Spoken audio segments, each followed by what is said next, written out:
orang-orang yang berpotensi membuat kerusakan dengan berbagai macam tindakan yang merusak sebelum terjadinya perbuatan itu sudah ada kewenangan kita untuk mencegahnya, bahkan menahannya. Jadi tidak ada alasan lagi untuk mengatakan bahwa orang yang berbuat perbuatan zina, kalau tidak tertangkap berzina, tidak ada hukumannya. Bagaimana kalau dia keluar dari rumahnya dengan berbagai macam penampilan yang mengundang perzinaan?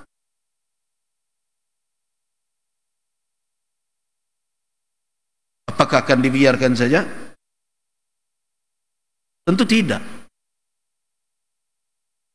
Nah, itulah yang terjadi hari ini. Perzinaan sulit dibuktikan.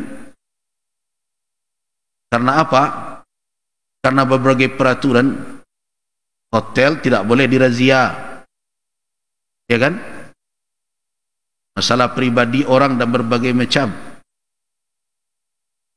berbagai aturan yang membuat orang semakin aman berbuat perbuatan yang menyimpang. Nah, tetapi indikasi-indikasi sudah kuat. Bagaimana langkah untuk mencegah perbuatan keji itu? Maka kepada waliul amr, terutama keluarga, sebenarnya sudah bisa mengambil tindakan terhadap orang-orang yang keluar atau yang menyebarkan kerusakan di tengah masyarakat berdasarkan petunjuk Al-Quran. Jadi salahkah kalau seorang orang tua misalnya, kalau kamu keluar dengan pakaian seperti itu, saya tidak setuju, kamu di rumah sih. Nah, tetapi dalam aturan dan hukum undang-undang sekarang, itu dianggap membatasi hak asasi. Dia mau keluar dengan roknya senteng, dengan pakaian menor, berbagai macam, itu hak dia.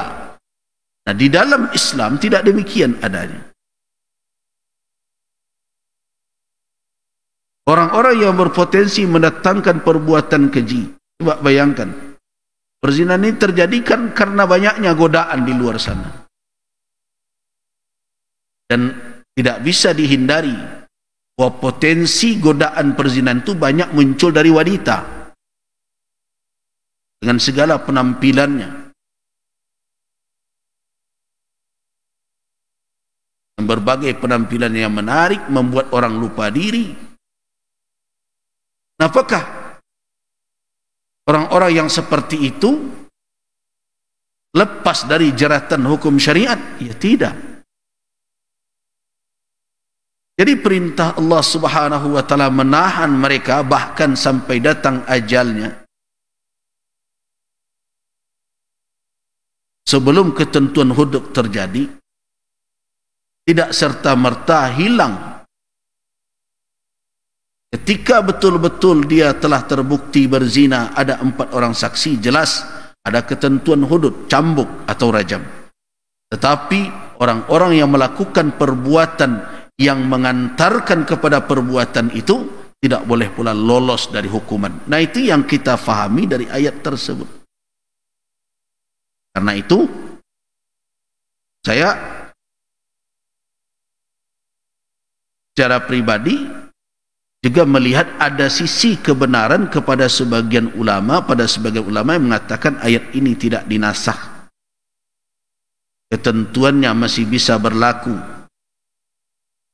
bahwa orang-orang yang mendatangkan perbuatan keji dari perempuan-perempuanmu, minta kesaksian 4 orang dari kamu atas mereka. Jika mereka bersaksi, tahan mereka di rumah sampai ajal mereka tiba. Walaupun tidak sampai, artinya syariat telah memberi peluang untuk apa? Untuk menghambat bertebarannya perbuatan keji.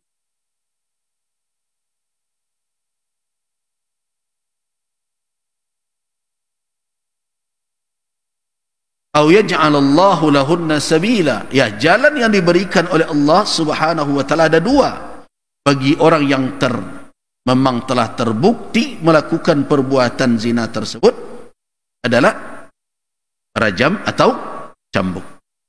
Tetapi bagi orang yang tidak sampai ke tingkat pembuktian tersebut, tetapi mereka jelas telah merintis atau menempuh jalan menuju kepada perbuatan keji, apakah ada, kalaupun tidak sampai akhir hayat mereka dikurung, setidaknya sudah ada suatu tindakan yang membuat mereka jera jangan kembali menempuh jalan ke arah yang keji. Jadi berdasarkan ayat ini saya setuju bahwa orang-orang yang tidak mempedulikan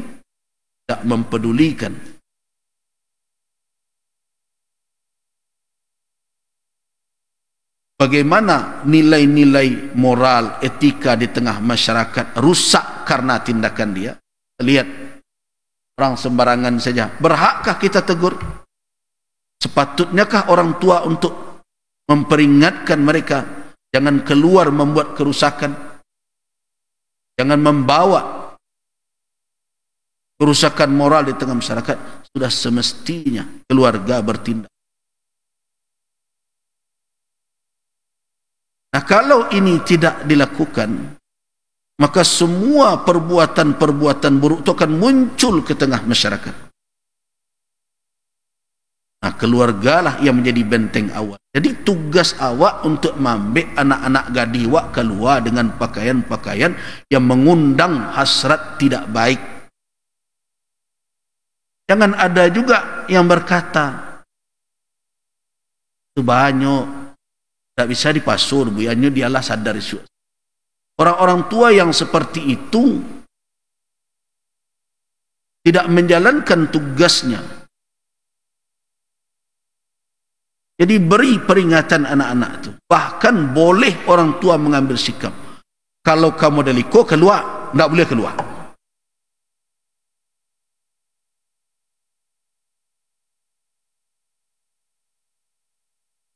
Jadi kalau kita bawakan ayat ini dalam kajian nasikh dan mansukh, ayat ini cuma dinasakh al-ba'd, sebagian saja yang dinasakh. Tapi semangat untuk jangan sampai kekejian itu menjadi menular ke tengah masyarakat tetap ada di dalam ayat dan harus diambil sampai hari ini. Kalau tidak ada semangat itu tumbuh di tengah keluarga, di tengah masyarakat, maka akan banyak orang yang akan kena cambuk karena perbuatan zina.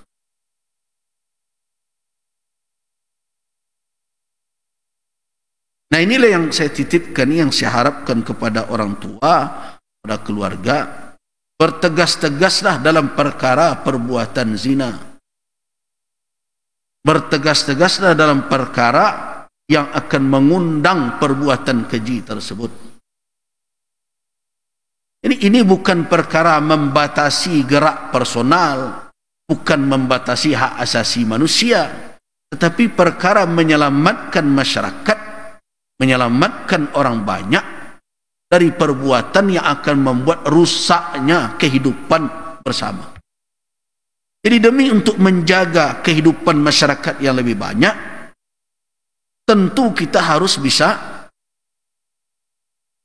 sedikit membatasi yang kita anggap selama ini sebagai kebebasan pribadi. Jadi kebebasan pribadi itu tidak boleh membawa mudarat kepada orang banyak. Jangan ada pula yang berkata, apa urusannya orang pendek ambo dengan, kan ada pula dengan anak-anak muda kata, urusannya baju seksi ambo dengan masyarakat, mengaca liat. Kan biasanya kan begitu tuh alasan mereka. Nama serah singke ambo, nama baju you can see ambo, apa urusannya? Sinan-sinan gata. Kan ada no? Ini cek modal itu.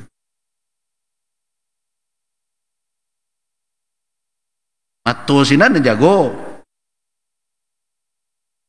Nah, di dalam Islam mata disuruh untuk dijaga. Jelas. Dalam Al-Quranul Karim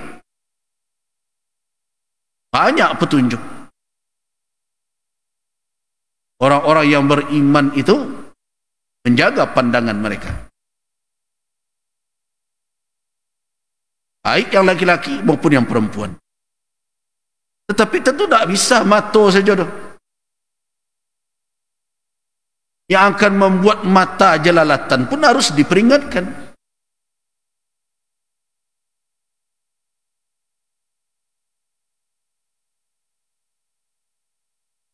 Bapak dan ibu-ibu tahu kan, kuda sudah diberi kacamata sekalipun, tapi kalau dihantarkan sesuatu ke depan matanya, nyecaliknya juga.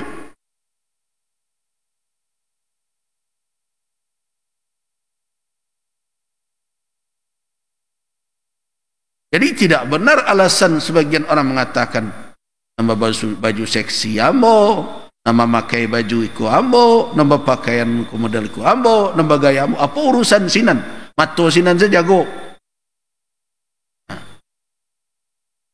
kalau begitu memberikan jawaban sederhana saja, pakailah serupa yang ketujuh, tapi jangan pai keluar.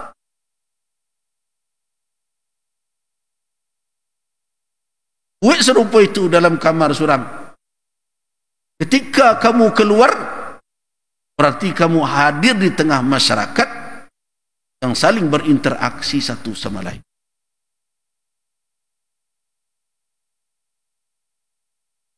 Jadi ayat ini memberikan setidaknya bagi kita ada 3 pelajaran berharga.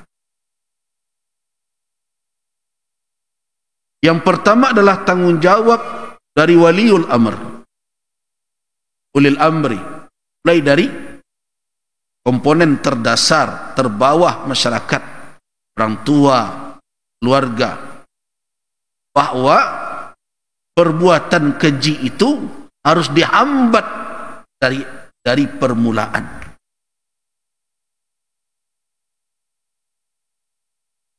Jadi tindakan hukum di tengah masyarakat itu pada level berikutnya. Nah, masalah yang terjadi sekarang dari pangka tu banana ndak diambil, orang tua nak menyarah. Kebalai anak muda kini ndak sama model awak dulu dobi. Melawannya kawak. Saya tidak terima alasan seperti itu. Kenapa? Karena bapak-bapak dan ibu-ibu bisa karih dalam urusan lain. Kalau urusan lain bisa mengancam. Tadi dia belanja. Tadi balian niko, tadi dia kanda. Dalam perkara lain. Tapi kalau dalam perkara menutup aurat, dalam perkara menjalankan perintah Allah, bahkan kau tak bisa sekarih itu. Makanya saya tidak bisa terima alasan itu. Orang tua kan sering beralasan begitu. Anak kini tak bisa doh kalau dikit lawan kawak. Kenapa dalam perkara lain bapak-bapak dan ibu-ibu tak mau betul ansua? Tapi dalam urusan ini mengalah taruh saja. Itu makanya saya tidak terima alasan itu. Bapak dan ibu-ibu mencari helah dengan cara begitu. Dan di hadapan Allah, yakinlah bapak dan ibu-ibu tidak lolos dari tanggung jawab. Kalau dalam perkara maksiat seperti itu, surut mengalah. Padahal ada power, ada kekuatan sebagai waliul amr, sebagai walinya, sebagai penanggung jawabnya. Toh belanjanya dari awak, bajunya awak juga membali itu. Artinya apa? Pelajaran pertama, ambat kemaksiatan itu dari dalam rumah tangga lebih dahulu. Dari situlah permulaan, itulah pagar pertamanya.